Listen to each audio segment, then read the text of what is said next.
કૃષ્ણ, તમારું સ્વાગત છે મારા એક નવા વ્લોગમાં. અને અત્યારમાં વાગી ગયા છે 12 અને આજે હું સ્કૂલે નહોતી ગઈ, આજે હું ઘરે જ હતી.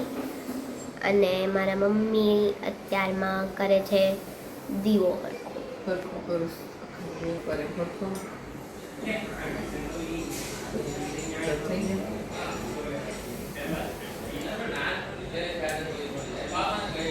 આજે તો 5:30 તે પૂરું છું આવ્યા ઘેરે બેનને ગળામાં દુખતું હતું તાવી ગયો તો તાવ તે બેન ઘેરે અને ઓલી રૂમમાં બેઠા મહેમાન અહીંયા હું દીવો હરકો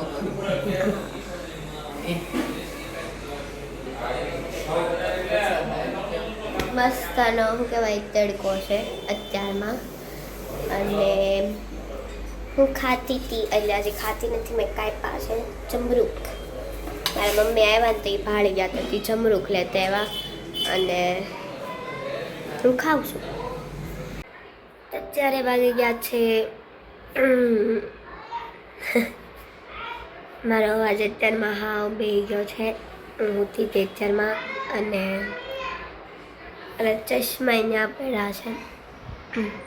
2-3 દિવસ થતી મજા નહોતી કારણ કે ગળામાં ચાંદા પડ્યા હતા, તાવ હતો, શરદી થઈ ગઈ હતી અને કફ છે.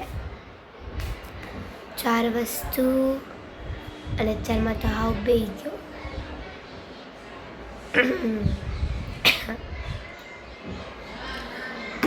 અને હું સૂતી હતી અને મારા મમ્મી ઓલી રૂમમાં છે, બતાવો. હા અંધેરા ગયા જીવન મેં.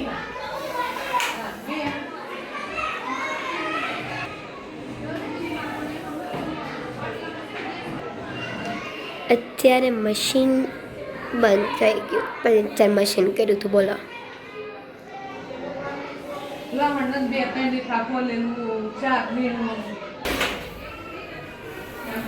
હું દિમાગ વાપરું હતું પણ આજ મારા મમ્મી સવારમાં નહોતા ઘરે,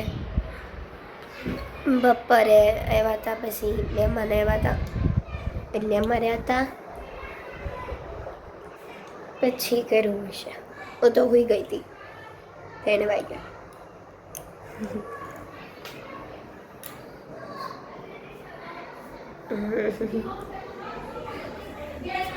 જય માતાજીને જય શ્રી કૃષ્ણ. વાગી ગયા હાલના 6:30 અને આ જો બેન ઊભા થયા છે અને હું એમ કહું મારે સોળવાની લાઈટ કપડાં નાખી દઉં છે આજ મશીનમાં તો ધોવાઈ જાય તારા પપ્પા.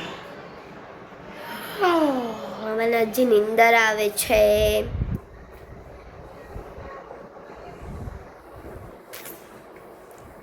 જોયું જાય હવે. મને ભૂખ લાગી છે એટલે જ લાગી છે.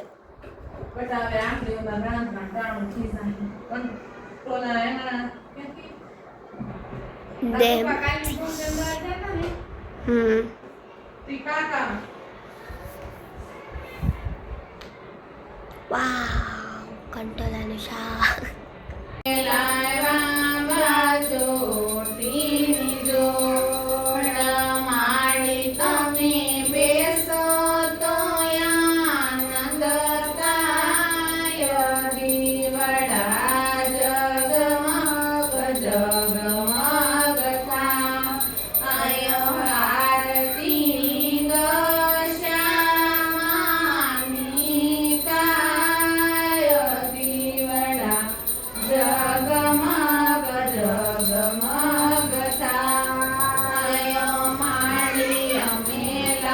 શું બનાવું છું?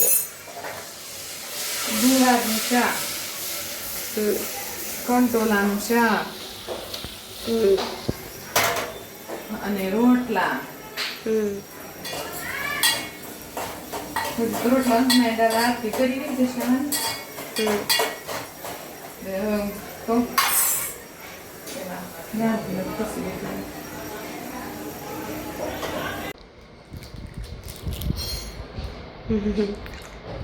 મને શરદી છે, કફ છે તો હું ચોકલેટ ખાઉં છું. તો આ વિડીયોનો હવે અહીંયા જ એન્ડ કરી છે. જો તમને ગમે હોય તો લાઈક કરજો, શેર કરજો અને સબસ્ક્રાઈબ કરજો. અને કાલે અમારે જે પાસા થયા હતા ને ધૂન હતી તો અમે ધૂનમાં ગયા હતા ને, તો એનો વિડીયો હું એડ કરી દે. તો તમને આ વિડીયો ગમે હોય તો લાઈક કરજો, શેર કરજો અને સબસ્ક્રાઈબ કરવાનું ભૂલતા નહીં. ખાસ કરીને કમેન્ટ કરજો. અને મારા પપ્પા આવી ગયા છે. Bye bye.